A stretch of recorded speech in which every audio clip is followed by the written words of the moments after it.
माननीय भारत का प्रसाद।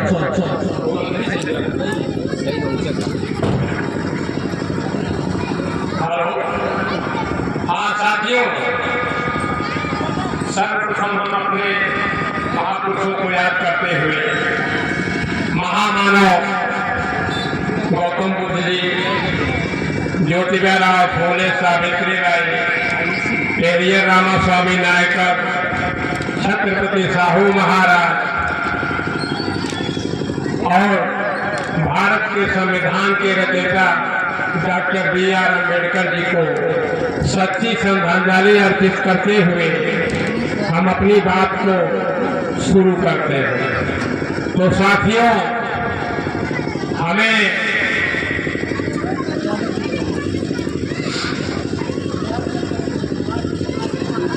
पहले अपने नाम पर बोलने के लिए कहा गया है। तो साथियों, आज तक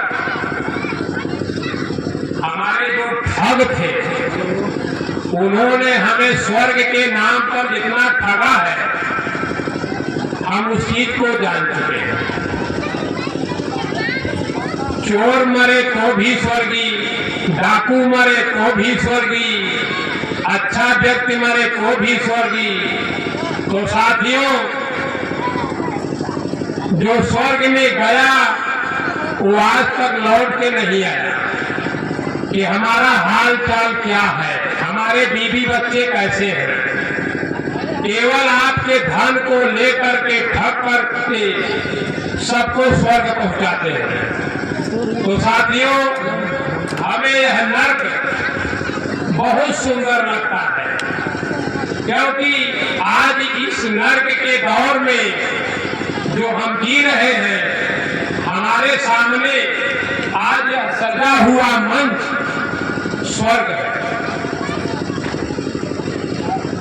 अगर हमें स्वर्ग की जरूरत है तो आप सभी को मैं बता दूं, जितने भाई बहन यहाँ बैठे हुए हैं, नवयुवक बैठे हुए हैं, माताएं और बहनें हैं, आप अपने बच्चों को केवल शिक्षा दीजिए। अगर आप अपने बच्चों को शिक्षा देंगे, वही आपका स्वर्ग है। शिक्षा नहीं देंगे,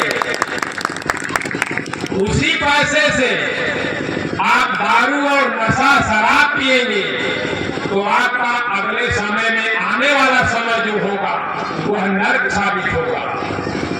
एक टाइम आप कम खाइए, खाने के लिए आपके पास थाली न हो, हाथ पर लेकर के खाइए, लेकिन बच्चे को जरूर पढ़ाइए, बच्चे हो चाहे बच्ची हो। और हम अपने माता बहनों से कहेंगे कि हमारी माताएं बहनें बुद्ध का विचार सुनने आती हैं। बुद्ध का मतलब होता है बुद्धि, और बुद्धि का प्रयोग करें। बुद्धि का प्रयोग करके आप थोड़ा सा अपने धन को बचाएं, और उनका धन हर महीने में 50 रुपया एक ऐसा ATM है, हम उसका नाम नहीं लेंगे, जो हमारा समाज उस ATM में पैसा डालता है, लेकिन उस ATM का मालिक दूसरा होता है, दूसरे लोग निकालते हैं, हम उस पैसे को निकाल नहीं पाते।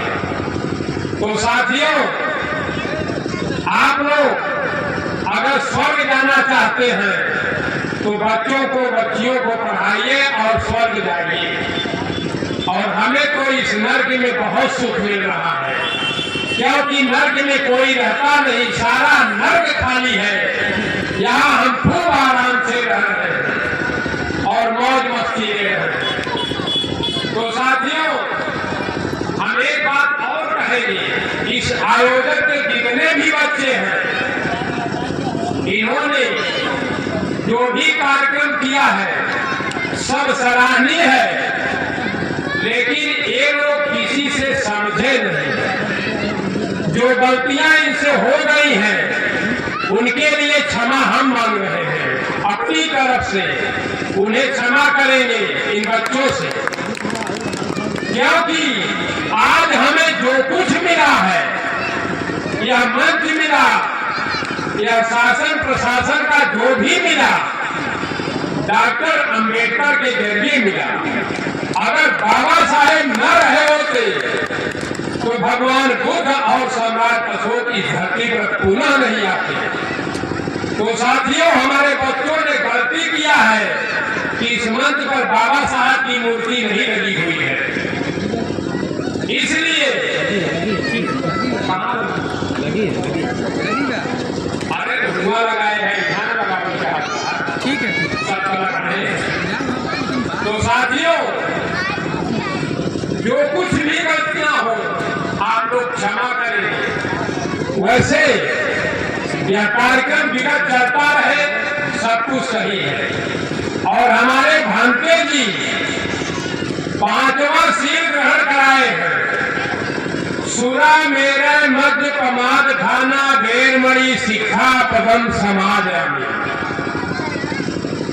तो मैं इसके जरिए यह कहना चाहूंगा, चाहे हमसे बड़े हो और चाहे छोटे हो, केवल एक शील सुरा मेरे मध्य प्रमाद खाना बेरमणि शिक्षा पदम समाद। यह मंच सुरा मेरे मध्य प्रमाद खानाओं के लिए नहीं है। जो व्यक्ति इसमें सुरा मेरे का सेवन करता हो, आगे से सोच समझ ले, यह पंचशील का मंत्र है। अगर वह करता है तो इस मंच पर बैठने लायक नहीं है। तो साथियों, मैं इस चीज को आपको चेतावनी के रूप में बता रहा हूं कि यह मंच केवल पंचशील ग्रहण करने के लिए। मंच की गरिमा, अगर आप नमो बुद्धाय करते हैं और सुरा मेरे मंच का जो है सेवन करते हैं, तो आप बुद्ध के नाम में दाग मत लगाइए। इस बात को ध्यान में रखिए। तो साथियों, जो शील है, यह शील बहुत विचारणीय है। हम शील कराते हैं लेकिन उसके रास्ते पर नहीं चलते, तो फिर इसका मतलब क्या है?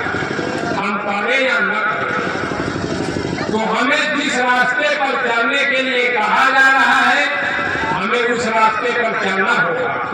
और मैं यह एक बात और चेतावनी दे रहा हूं कि जितने भी लोग नशा, जोश, गुटखा, पान, शराब, गांजा पी रहे हैं, उसी पैसे को बचा करके आप अपने बच्चे को, नाती को, पोता को पढ़ाने के लिए पैसा खर्च कीजिए। आप स्वर्ग की सीढ़ी लगा करके आप चढ़ जाइए, आपको रोकने वाला कोई नहीं है।